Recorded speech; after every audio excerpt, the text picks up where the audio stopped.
তো দেখতে পাচ্ছি আমরা এখান থেকে চলে আসি এই সাইডে। No English, Bangladesh. বাংলাদেশ ওই বাংলা কো, বাংলা।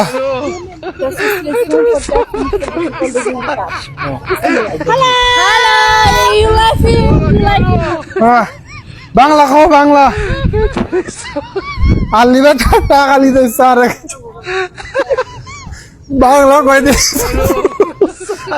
বাংলা কই দে, কইছি আর বাংলা কয় না। You speak English, sir English, no English. You speak English? You speak English? No English. বুঝলে যে হচ্ছে ওয়াসে ধান্দা করতে টাকা টুকি লিবে আর কি। রেলে করে এখানে ভোগাদকে যে অসুস্থ ছেলেপিলা আছে দিয়ে টাকা নিবে, নেওয়ার পরে আর কি ধান্দা। আমি চাপাই থেকে এসছি, আপনি কি সস্তা নাকি? চাপাই ছেলেপিলে আপনি কি নি পুরো ডাকাতি করে নিব। ওরা কাছে ডাকাতি করতেছে, এরকম কথা, এটা মানা যায়?